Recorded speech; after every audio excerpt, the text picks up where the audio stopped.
Turkish president says Iraq's Kurdish region has, quote, thrown itself into the fire by holding a non-binding secession referendum. Everyone except, and most notably Israel, were against this vote, especially at this sensitive juncture in the fight against Daesh. Iraq says all international flights will now be suspended to the Kurdistan region beginning on Friday, and Turkey says it will now only buy oil from the central government. Join me, Waqar Rizvi, as we seek to understand the impact of these countermeasures in tonight's discussion. Let's cross over first to our correspondent, Ali Musawi, who is joining us live now from Erbil. Ali, what is the latest you're hearing from Erbil? Well, the latest is that the Iraqi government will impose the no-fly zone on Friday because the Kurdish regional government has announced that they will reject all 12-point mandate approved by the Iraqi parliament concerning the Kurdish region from handing over ports, border control, border crossings and airports to the central government, to preventing the Kurdish region from exporting oil, as well as the closure of all diplomatic representations in the Kurdish region. The rejection comes after the Iraqi government opposed what they termed as unconstitutional referendum, which was held on Monday, and they are planning to impose further sanctions, including the sending of troops to the disputed territories such as Kirkuk, the oil-rich Kirkuk, as well as to stop any financial trading with the Kurdish region.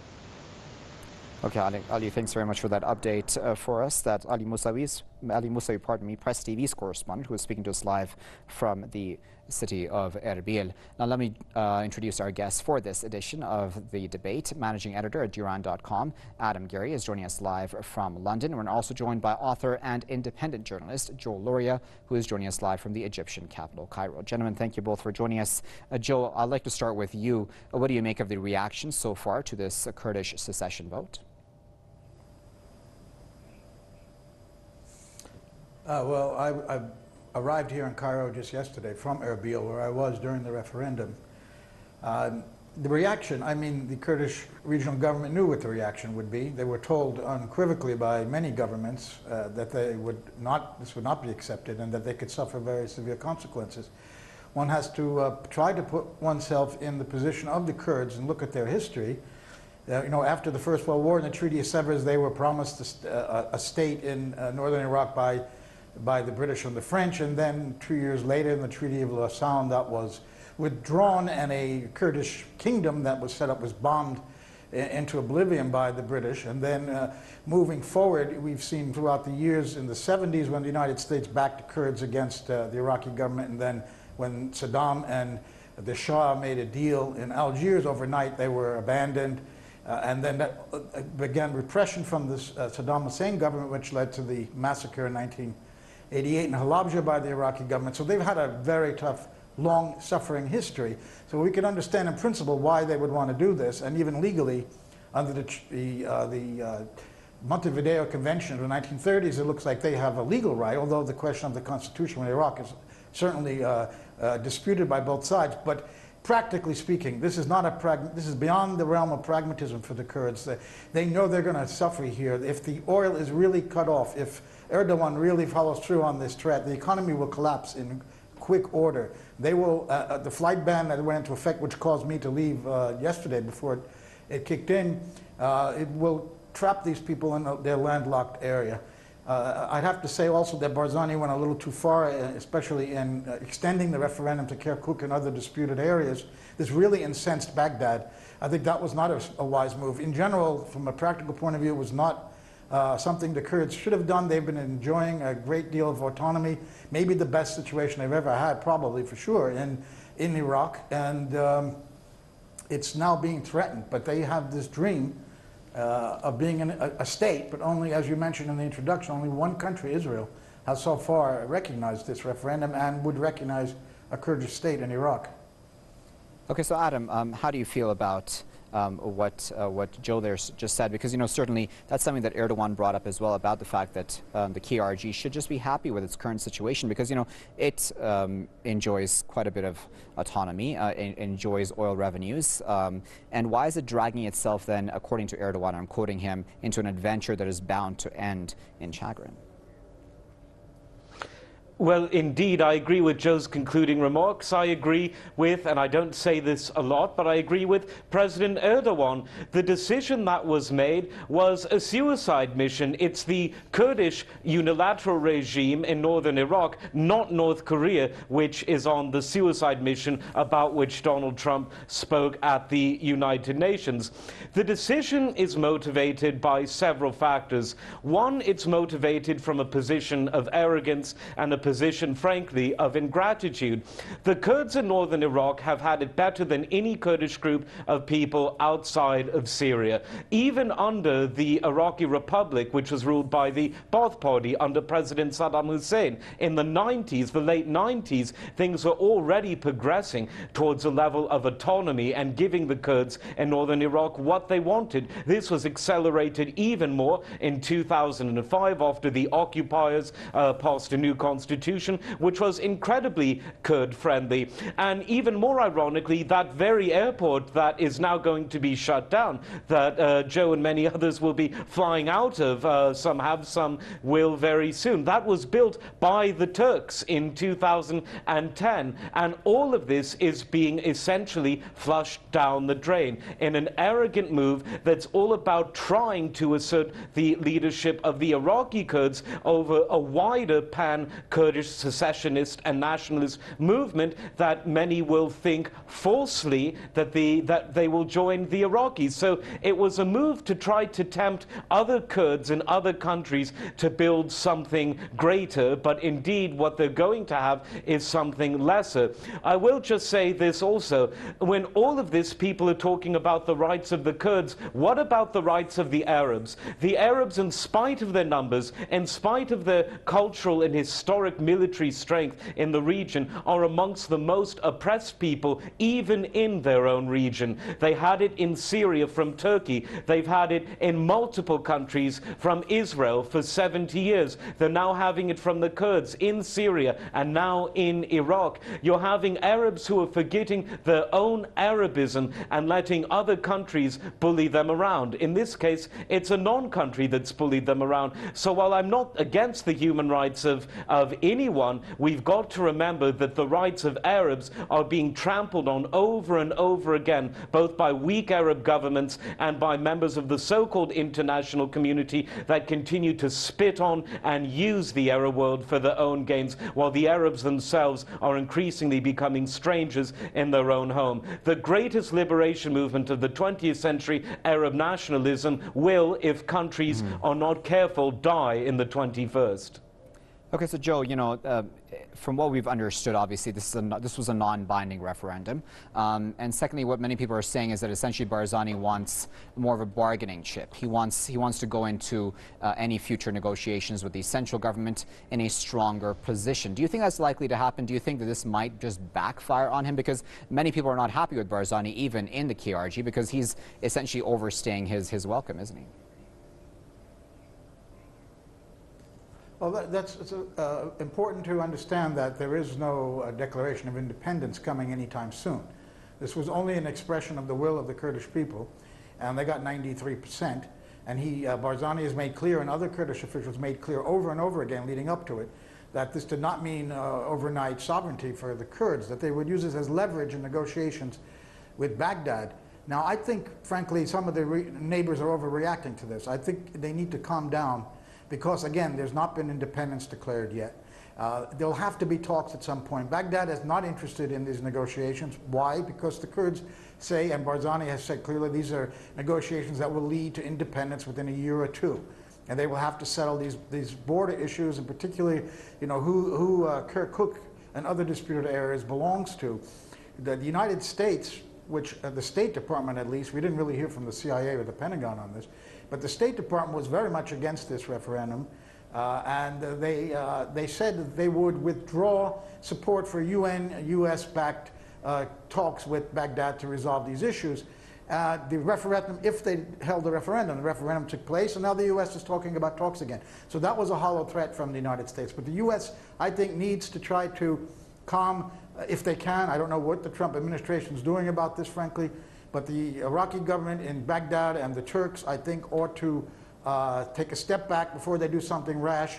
As we know, there are war maneuvers going on between the Iraqi and the Turkish military inside Turkish territory, about a kilometer away from the border with northern Iraq, with Iraqi Kurdistan. The idea of a military intervention can't be dismissed, although I think it's very unlikely. The Iraqi army is not the army of Saddam Hussein. They would need Turkish forces to take part in that. There are also Shia militia who have threatened to attack Kirkuk if Kirkuk became part of an independent Kurdistan. The real threat to the Kurds in Iraq is an economic collapse. They are sufficient, even though they have very fertile soil. They have imported a lot of food from Turkey, about 70%, maybe 30% from Iran. If those borders close, they will be in trouble in terms of food supplies. They have stocks of wheat for 6 months. That's what the government says. But the oil, if the oil is cut off, and this is at the heart of the dispute with Baghdad, because this oil is being sold illegally according to the Baghdad government. It was supposed to go through the central government.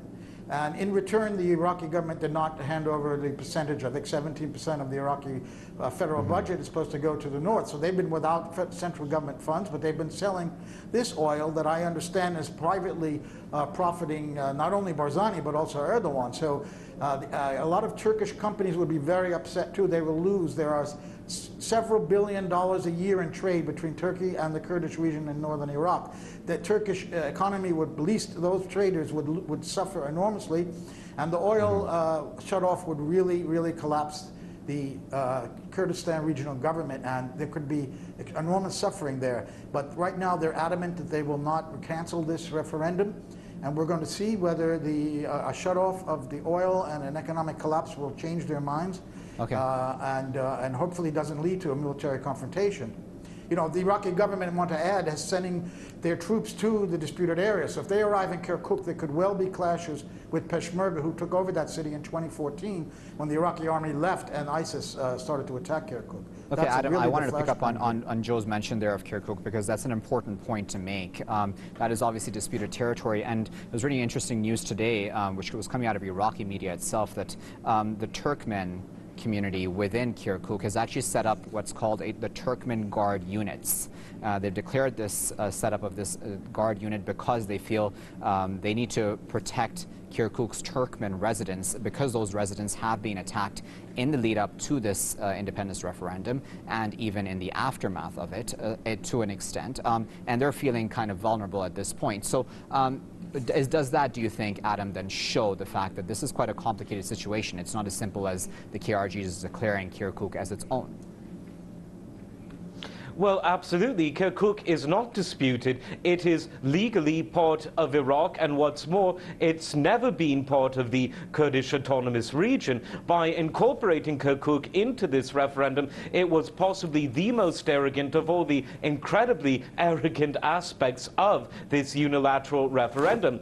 Turning to the Turkmen, turning to the Arabs in these regions, these people are very afraid. They will, if the authorities, the Kurdish regime authorities, get their way, they will be foreigners in their own country, and the Turkmen in particular will be cut off from Turkey, their spiritual and cultural homeland, by an incredibly hostile regime. It didn't used to be that way, but they've willed it so by turning Turkey from a partner into an enemy, and these people have legitimate fears. They're going to defend themselves. Iraq is on a war footing, and it has been since the illegal US-UK invasion of 2003. The guns are still hot. The bullets are still in the pockets of the people. They're not going to give up fighting for what is rightfully theirs after all this time, just because a piece of paper was certified which related to an election which non-Kurds, including Arabs, Turkmen and others, did not even participate in. This has the potential essential to reignite the gunpowder below which much of Iraq has been sitting upon since 2003. And furthermore, the neighboring states to Iraq do have very legitimate security concerns. There's a grave danger that in spite of the political differences between the Kurds, for example, in Syria and Iraq and also Iran, there could be a domino effect, because at the end of the day, political blood may be thicker than ideological water. No country wants to have an insurgency within their borders, and the current crisis in Iraq could unite just that. It could encourage separatism in Syria, which is already on the tip of everybody's lips. Because America has lost its war in Syria, they may well turn to Kurdish secessionism as the only viable option for them to sink their teeth into Syria. The PKK in Turkey, a group that the world condemns as a terrorist organization, may ratchet up their attempts to secede from the Turkish government and kill as many Turks in the process. And then there's JPAC, of course, in Iran, which is a well-known and very radical terrorist organization. So the combination of the sectarian bloodbath that is frankly brewing right now, unless someone steps in to stop it in Iraq, and then the wider regional problems of a blood-soaked domino effect, it does not bode well. People need to look after their interests. In the case of Turkey, Syria, Iraq, and Iran, it's a legal national interest. In the case of Turkmen and Arabs in Iraq, it's a matter of self-preservation within one's own borders. The Kurds are not going to be refugees, and they never were in spite of this referendum, but Turkmen and especially Arabs will be if this goes through to its logical conclusion.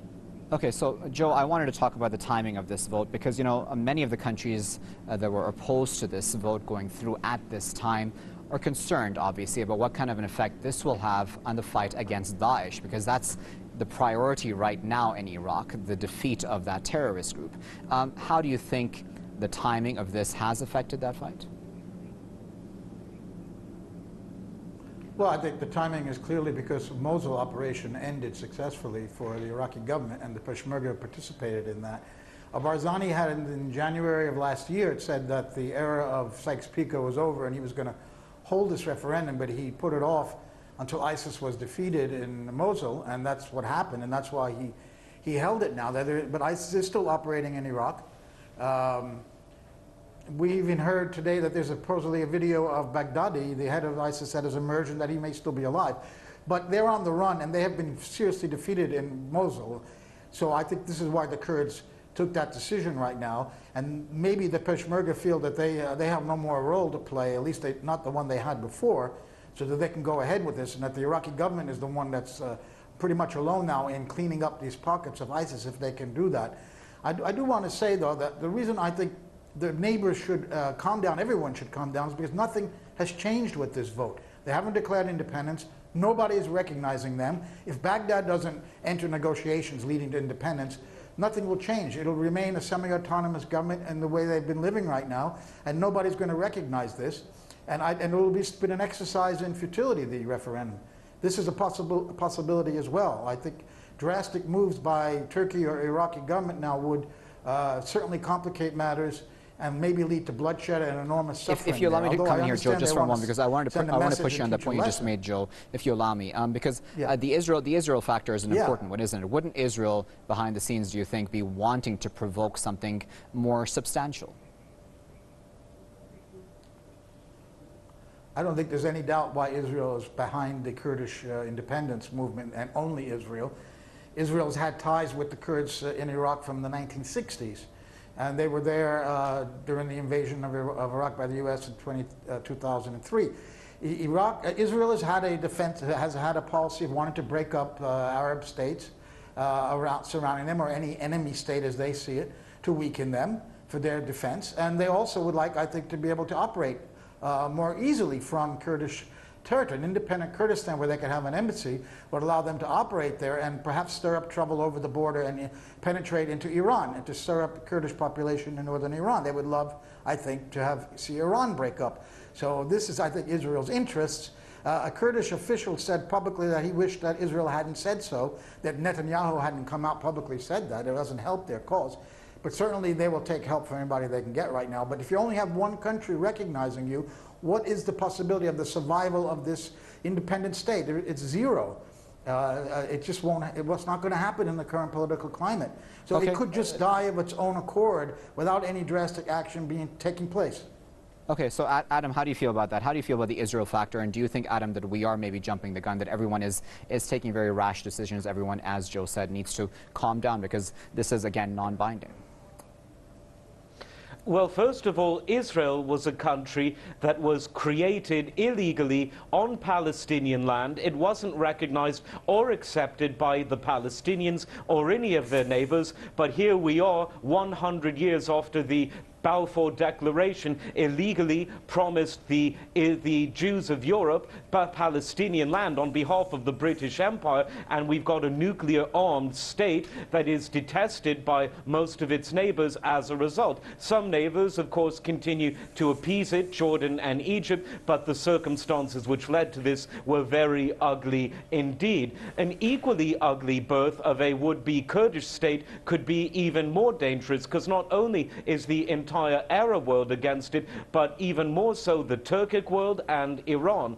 I don't think that we are jumping the gun. I do have to disagree with that point. When you look at how much Arab land has been turned into a hellfire, turned into a bloodbath over the last decades, no one wants to take any more chances. One day it's a referendum, the next day it's Arab land being gradually taken away by more and more factions that are loyal to Israel, and the Arabs just can't afford to sacrifice anymore. Syria is the only dignified Arab government left in the world. The Iraqis are trying hard. In fact, this referendum maybe made them remember their Arabism, maybe remember their real Iraqism, if you will. And this referendum is a watershed because while it isn't legally binding, it's a statement of intent, and it's a statement of encouragement for the state that has tortured, tormented, invaded, and occupied more Arab land than any other, and this is Israel. So I think that when President Erdogan says that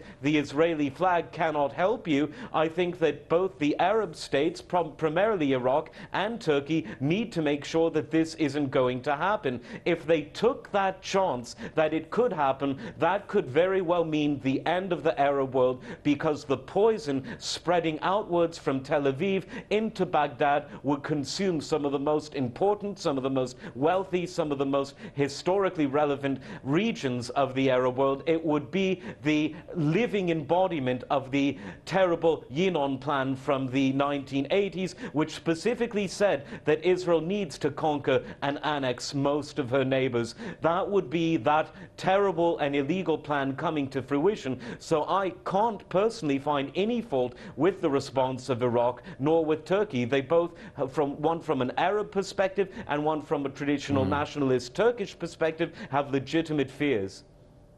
Okay, gentlemen, we'll have to leave it there at that as our final comment, but of course we do appreciate both of your contributions to this discussion. That was managing editor at theduran.com, Adam Gary, who was speaking to us live from London, and we were also joined by author and independent journalist Joe Loria, who had been speaking to us live from Cairo. And of course, viewers, we appreciate you joining us as well. Until next time, good night.